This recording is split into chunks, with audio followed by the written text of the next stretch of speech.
저희 사도신경 고백함으로써 월요일 새벽 예배 시작하겠습니다. 전능하사 천지를 만드신 하나님 아버지를 내가 믿사오며 그 외아들 우리 주 예수 그리스도를 믿사오니 이는 성령으로 잉태하사 동정녀 마리아에게 나시고 본디오 빌라도에게 고난을 받으사 십자가에 못 박혀 죽으시고 장사한 지 사흘 만에 죽은 자 가운데서 다시 살아나시며 하늘에 오르사 전능하신 하나님 편에 앉아 계시다가 저리로서 산자와 죽은 자를 심판하러 오시리라. 성령을 믿사오며 거룩한 공예와 성도가 서로 교통하는 것과 죄를 사하여 주시는 것과 몸이 다시 사는 것과 영원히 사는 것을 믿사옵나이다. 아멘. 저희 오늘 아침 찬송가 412장 내 영혼의 그 깊은 데서 412장입니다.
아멘.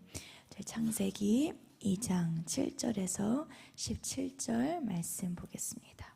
창세기 2장 7절에서 17절 말씀입니다. 찾았으면 저희 합심으로 읽겠습니다. 시작. 여호와 하나님이 땅의 흙으로 사람을 지으시고 생기를 그 코에 불어넣으시니 사람이 생명이 되니라. 여호와 하나님이 동방의 에덴의 동산을 창설하시고 그 지으신 사람을 거기 두시니라. 여호와 하나님이 그 땅에서 보기에 아름답고 먹기에 좋은 나무가 나게 하시니 동산 가운데는 생명나무와 선악을 알게 하는 나무도 있더라. 강이 에덴에서 흘러나와 동산을 적시고 거기서부터 갈라져 네 근원이 되었으니 첫째 이름은 비손이라. 금이 있는 하윌라 온 땅을 둘렀으며 그 땅의 금은 순금이요 그곳에는 베델리엄과 호마노도 있으며 둘째 강의 이름은 기온이라. 구스 온 땅을 둘렀고 셋째 강의 이름은 히데겔이라. 아수르 동쪽으로 흘렀으며 넷째 강은 유브라데라. 여호와 하나님이 그 사람을 이끌어 에덴 동산에 두어 그것을 경작하며 지키게 하시고 여호와 하나님이 그 사람에게 명하여 이르시되 동산 각종 나무의 열매는 내가 임의로 먹되 선악을 알게 하는 나무 열매는 먹지 말라. 내가 먹는 날에는 반드시 죽으리라 하시니라. 아멘. 기도하시겠습니다. 사랑하는 하나님 감사합니다. 이번 한 주간도 저희가 말씀과 또 기도로 시작할 수 있는 이 큰 은혜에 감사드립니다. 이번 한 주간도 저희를 불러주시는 사역의 자리, 또 일터의 자리, 또 가정의 자리, 또 예배의 자리, 그 모든 것이 살아있는 예배가 되게 하여 주시옵소서. 모든 일들을 감당할 때 주님께서 영육간에 부족함 없도록 성령으로 충만함을 채워주셔서 그 성령의 충만함이 우리의 혼과 육신까지 온 모든 것을 적시게 하여 주시옵소서. 예수님의 이름으로 기도드렸습니다. 아멘. 오늘 말씀의 제목 큰 목소리로 읽어보겠습니다. 에덴의 원리. 아멘.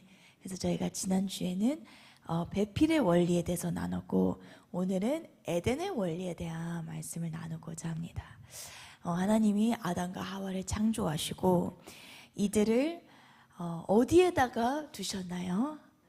에덴 동산. 그래서 사실 에덴 동산은 하나님께서 인간을 너무 사랑하사 주신 최초의 선물이 바로 무슨 동산일까요? 에덴 동산입니다. 그래서 이 에덴 동산은 창세기의 아담과 하와에게만 하나님이 주신 선물이 아니라 누구든지 예수님을 통해 구원받고 회복된 자에게는 무엇을 하나님이 우리에게 선물로 주실까요? 에덴 동산입니다. 그래서 에덴 동산이 우리 속에 회복되는 것은 뭐 학벌이 많고 적음, 뭐 키가 크고 작음, 뭐 세상적으로 뛰어나고 뛰어나지 못함, 그런 인간적인 조건으로 에덴 동산은 회복되는 것이 아니라 오직 예수 그리스도를 통해 회복됩니다. 아멘. 그래서 앞으로 몇 주간 저희가 이 말씀을 월요일 새벽 기도마다 나눌 때 우리의 심령 속에 이 에덴의 역사가 이제는 나타나시길 축복합니다. 아멘. 그래서 배필의 원리도 우리의 삶 가운데 나타나야 되지만 하나님께서 우리에게 주신 최초의 선물이자 최고의 선물인 에덴의 원리도 온전히 회복되시는 저 여러분 되시길 축복합니다.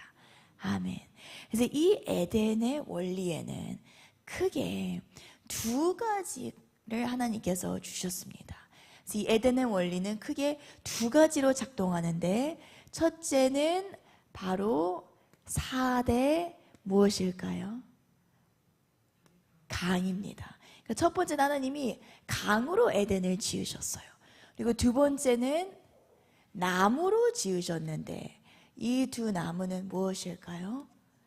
생명나무와 선악을 알게 하는 나무예요. 그래서 에덴의 원리는 쉽게 저희가 기억하기 위해서는 딱 두 가지의 원리로 나뉘어져 있다. 첫째는 따라해 보겠습니다. 강. 둘째는 나무. 아멘. 이 두 가지가 여러분의 삶 가운데도 저희 삶 가운데 온전히 회복되시길 축복합니다. 아멘. 그래서 오늘은 이 4대 강을 먼저 나눠보려고 합니다. 이 4대 강은 무엇일까?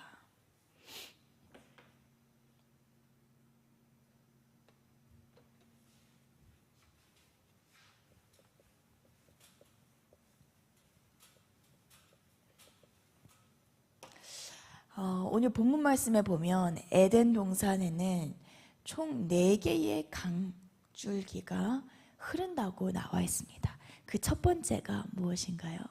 맞습니다. 비손. 두 번째는 무엇일까요? 기혼, 맞습니다. 세 번째는요, 히데겔. 네 번째는요, 유브라데. 그래서 참 성경을 보면 하나님은 그 어떤 것도, 사실 숫자조차도 무의미한 것을 두지 않으신 것 같아요. 저는 제일 놀랐던 게 그 여리고성의 라합이 그 이제 이스라엘의 정탐꾼 2명을 살려주잖아요. 그때 이 정탐꾼들이 감사해서 우리가 나중에 여리고성을 무너뜨릴 때 너의 집에 무슨 색 밧줄을 던져 놓으라고 했나요? 붉은색. 근데 왜 붉은색일까요? 이 붉은색은 누구를 나타낼까요? 예수 그리스도를 나타난다는 거예요. 그래서 저는 성경을 읽을 때 그 어떤 것도 하나님은 그냥 무의미하게 쓰신 게 없다. 하물며 비손, 기혼, 히데겔, 유브라데라는 이름을 정해주실 때도 하나님은 분명히 뜻이 있지 않으셨을까? 그래서 청교도 말씀에 이 책자 도표에 보면 이 네 가지의 이름에 의미가 있다라는 거예요. 4대강이 이 에덴 동산의 모든 곳곳을 다 적시고 있을 때 이 적심의 이 4대강이 우리 속에는 어떤 역사가 일어날까? 그 이름의 의미에 모든 것이 나타나 있습니다. 그래서 첫 번째 이 비소는 결국 무엇을 뜻하냐? 첫째는 바로 생명을 나타냅니다. 그래서 이 비소는 따라해 보겠습니다. 생명의 강. 아멘. 여러분 속에 생명이 흘러 넘치고 계신가요? 이 아멘, 이 생명은 나만을 살리는 생명이 되어서는 안 되고 내 주변에 있는 사람에게 여러분은 생명력을 불어넣으시길 축복합니다. 아멘. 그것이 바로 생명의 강입니다. 두 번째 이 기호는 모든 죽어있는 것, 더러워진 것들을 살려내고 정화시키는, 따라해 보겠습니다, 소성의 강. 아멘. 여러분이 여러분의 삶 가운데 소성의 역사가 나타나시길 축복합니다. 아멘. 그러니까 첫째는 생명이요, 둘째는 소성이요, 히데겔은 무엇이냐? 모든 것을 치료하는, 따라하겠습니다, 치료의 강. 아멘. 마지막 유브라데는 무엇인가? 예수 그리스도와 연합하여 모든 이들과 연합하는 연합의 강. 따라해 보겠습니다. 연합의 강. 그러니까 에덴 동산의 이 원리가 온전히 임한 사람의 삶 가운데는 이 네 가지 역사가 일어나요. 생명, 나의 생명도 그렇지만 모든 주변 이들에게 생명을 불어넣는 생명의 강. 두 번째 소성, 모든 더러워진 것, 죽어있는 것을 다시 살려내는 소성의 강. 그러니까 이런 사람은 누군가를 상담할 때, 또 누군가를 같이 대화할 때 이 사람을 내리는 대화가 아니라 무엇을 하는 이 사람일까요? 소성시키는, 할렐루야. 이 모든 것이 우리 속에 회복되길 축복합니다. 아멘. 세 번째, 치료의 강. 육신의 신유의 은사의 치료도 있겠지만 이 사람은 손이 닿는 것마다, 그리고 말이 닿는 것마다, 눈길이 닿는 것마다 치료를 하는 그런 은사, 그런 성령의 나타남이고, 마지막 연합은 내가 그리스도와의 연합, 그리고 내 주변의 사람들과의 연합, 이런 삶을 에덴의 삶이라고 한답니다. 아멘. 사모하시나요? 저희의 손과 발이 닿는 그냥 내 삶뿐만 아니라 나의 가정, 나의 일터, 나의 사역, 나의 교회, 모든 것이 다 무엇이 되어야 할까요? 에덴이 되어야 합니다. 아멘. 그래서 저희가 앞으로 이 말씀을 나눌 때 여러분께서 발이 닿는 곳마다, 집안에 들어서실 때마다, 학교든 사업이든 사역이든 교회든 나를 통해 이곳이 에덴이 되도록 그와 같은 사명자가 되시길 축복합니다. 아멘.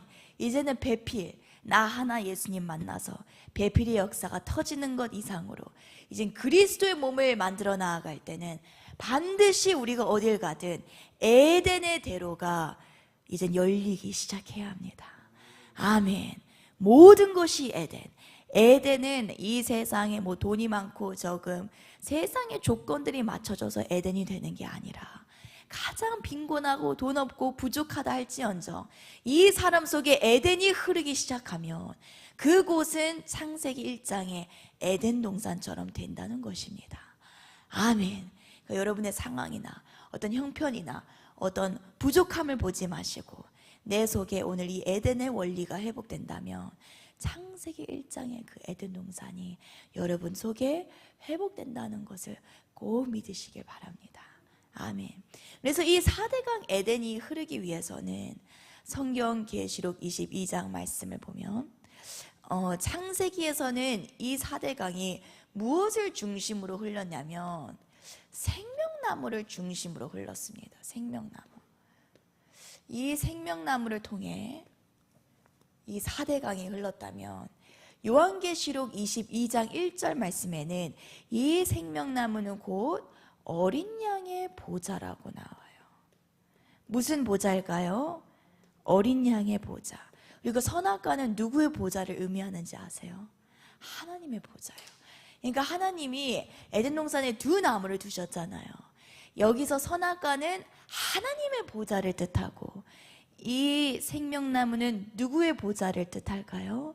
예수 그리스도의 보좌를 뜻해요. 그러니까 아담과 하와가 선악과를 따먹었을 때 누구의 보좌를 찬탈한 거예요? 하나님의 보좌를 찬탈한 거예요. 그래서 그거를 원상복귀 시켜 놓으신 분이 예수님이십니다. 그래서 이 어린 양의 보좌를 통해 결국 이 모든 4대강은 이 어린 양의 보좌를 통해 흘러나가게 돼 있어요. 그렇다면 성경에는 예수님의 이름이 거의 90가지가 넘는다고 하는데 왜 하필이면 어린 양이라는 표현을 하나님이 쓰셨을까? 하나님은 성경을 쓰실 때 단 하나도 무의미하게 쓰시는 게 없는데 왜 어린 양의 보좌라고 했을까 했을 때 결국에는 그냥 예수님을 통해서 나오는 게 아니라 예수님의 무엇을 통해 나온다는 걸까요? 십자가를 통해서 나온다는 거예요. 그러니까 이 4대강은 우리의 심령 속에 회복되는 그 원천, 유일한 그 맥은 뭐냐? 십자가뿐이라는 겁니다. 아멘. 그러니까 우리 속에 에덴이 회복되는 것, 내 속에 소성과 생명과 치료와 연합의 이 성령의 강, 요한계시록 4장 말씀에 결국 성령의 강을 의미하는데 이 성령의 모든 회복과 역사와 성령의 나타남은 오직 무엇을 통해 나타날까요? 십자가를 통해서만이 성령의 강의 역사가 나타나는 겁니다. 그러니까 십자가를 지지 않는 사람에게는 성령의 강이 흐를까요? 흐르지 않을까요? 흐르지 않아요.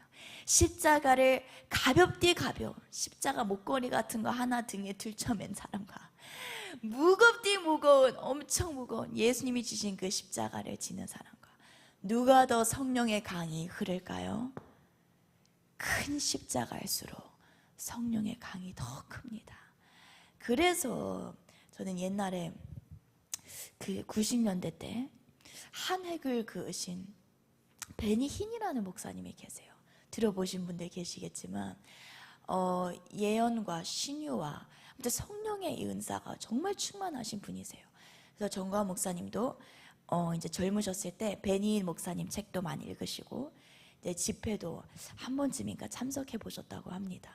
근데 이분이 제가 이분 책을 읽으면서 되게 돌파를 제일 힘들 때 이제 결혼, 특히 결혼의 순종 앞에 베닌 목사님을 읽고 목사님 책을 읽고 되게 은혜를 많이 받았어요. 근데 그분의 그 책에 나왔던 내용 중 하나가 하나님 앞에는 반드시 값을 치러야 된다 이 말씀을 하시더라고요.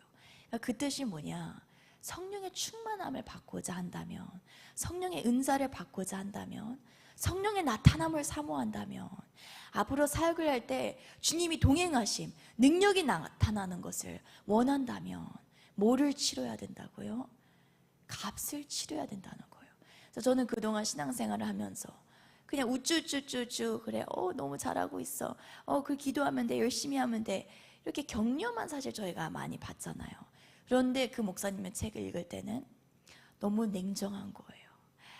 네가 사역자가 되고 싶다면, 하나님의 일을 하고 싶다면, 성령님의 나타남을 원한다면 뭐를 치르라고요?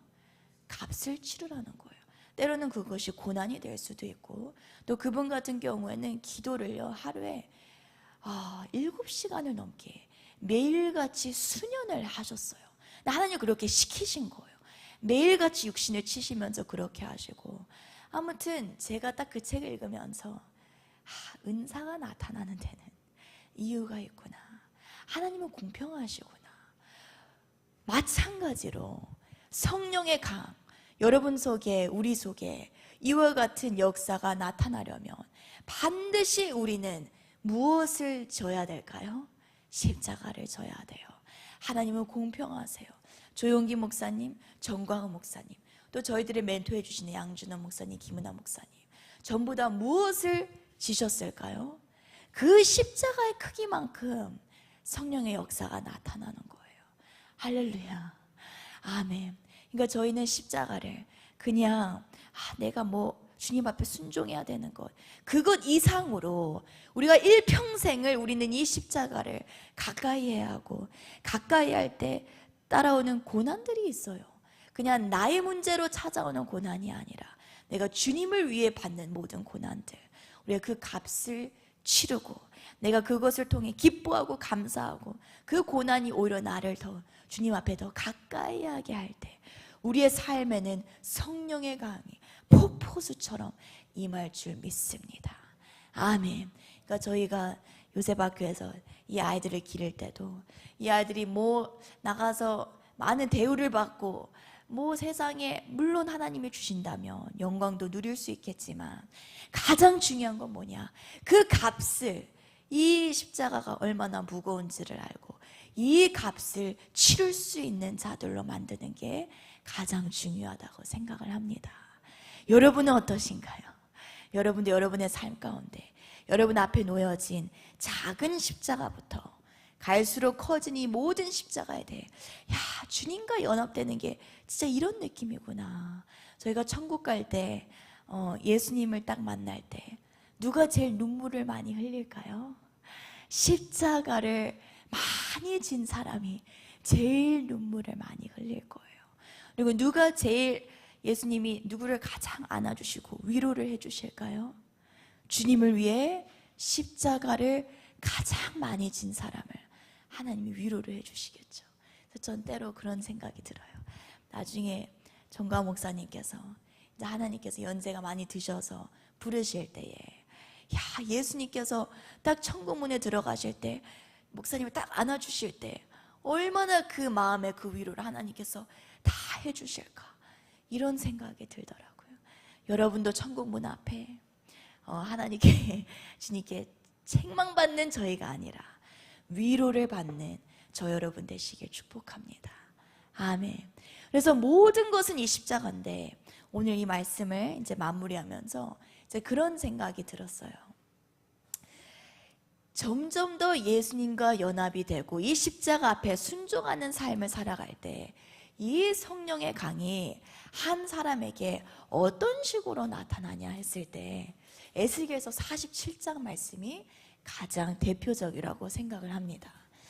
에스겔서 47장 말씀을 보면 하나님께서 한 사람이 있을 때 이 사람에게 성령의 강이 흐르는 것을 보이도록 시각적으로 표현하고 있어요. 에스겔서 47장이. 그래서 어떤 사람은 이 성령의 강이 딱 어디까지일까요? 첫 번째, 발목까지예요. 이것을 발목신앙이라고 하죠. 그리고 어떤 사람은 무릎까지예요. 무릎. 이 발목은 뭐냐, 이제 막 초신자들, 교회를 들락날락하면서 첨벙첨벙 자유롭게 신앙생활을 하죠.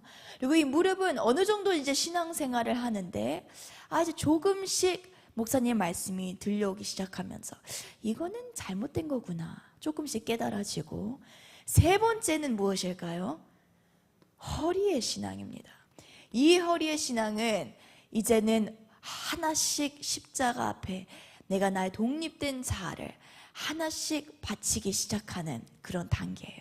그래서 너무 힘들어요. 사실 이 단계가 제일 힘들어요. 그런데 사실 물속에 여러분이 수영을 해보셨으면 알겠지만 성령의 강이 허리까지만 차오르면 걸을 때 편할까요? 불편할까요? 상당히 불편해요. 이거 뭐 육지에서 걷는 것도 아니고 수영도 아니고 인생 자체가 이도저도 아닌 어정쩡한 그런 단계가 이 허리의 신앙이에요. 그런데 마지막 하나님이 우리에게 바라시는 것은 어디까지 이 성령의 강이 올라가는 걸까요? 머리까지 그냥 아예 덮어버려야 돼요. 그래서 여러분은 얼마나 수영을 하실 줄 아시는지 저는 모르겠지만 저의 별명은 물개입니다. 그래서 수영을 운동 중에 제일 잘해요.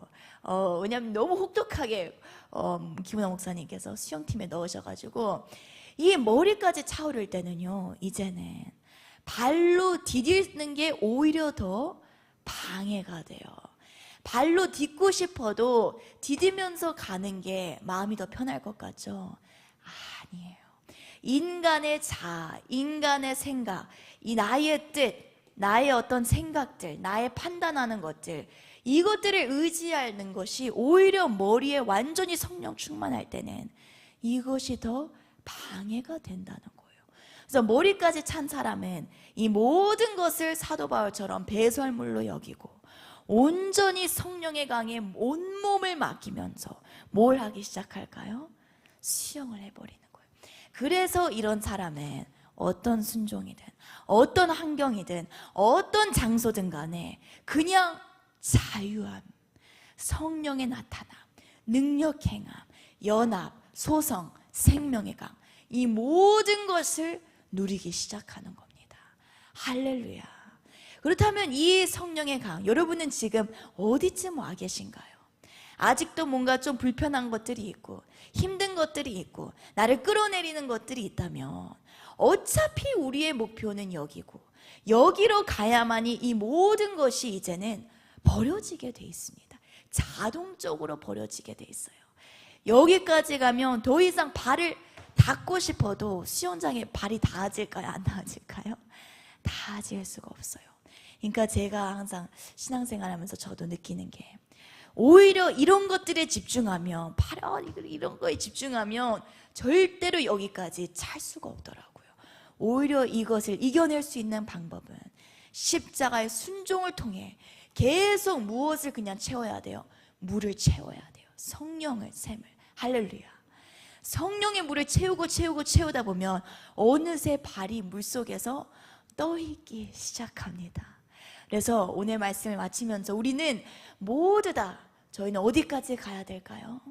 머리에 이 온몸이 성령의 강으로 이제는 저희가 완전히 차고 넘치시길 축복합니다. 아멘. 그래서 우리가 머리에 이 성령의 강이 여기 위까지 올라가기 위해서는 반드시 어린 양의 보좌, 이 십자가에 오늘 하루도 여러분이 나가셔서 일하시고 또 가정을 돌보시고 또 신앙생활을 하실 때 십자가를 붙잡으셔서 이 십자가를 통해 성령의 샘을, 성령의 강을 이제 머리 위까지 차고 넘치시길 축복합니다. 아멘.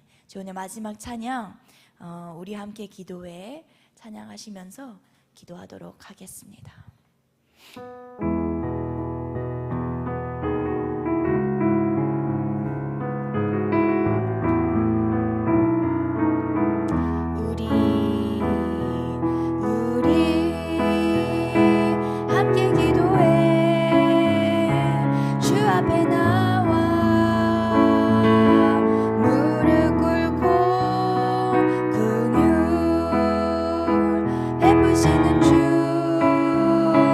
하늘의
비추기. 우리 마지막 두 손 들고 고백합니다. 하늘 문이 열리고 은혜에 비추기. 이 땅 가득 내리도록 마침내 주 오셔서 위에 비추기. 우리 위에 부으시도록.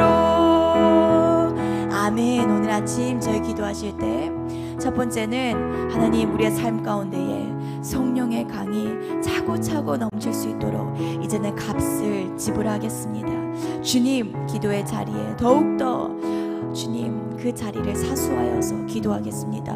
말씀을 들을 때 나의 말씀으로 만들겠습니다. 예배를 드릴 때도 주님 온전히 아벨의 예배로 주님 앞에 순종하는 제사로 피가 범벅이 되어 있는 그 예배로 주님 앞에 나아가겠습니다. 주님 십자가와 연합되게 하여 주시고 지금 내 앞에 놓인 이 적은 십자가 주님 내 힘으로 사실 이 아무리 적은 십자가라 할지언정 내 힘으로는 할 수가 없습니다. 성령님 오늘 이 기도의 시간을 통해 저에게 새 생명을 불어넣어 주셔서 순종할 수 있는 힘, 이길 수 있는 힘을 주시고 내 속에 사단이 주장하는 모든 것들을 나사렛 예수 그리스도의 이름으로 전부 다 물리치게 하여 주시옵소서. 그리하여 적은 십자가부터 이제는 더욱더 큰 십자가를 이제는 주님을 위해 지는 십자가, 주님의 영광을 위해 주님의 이 마라나타 복음을 위해 지는 십자가의 사명자가 되게 하여 주시옵소서.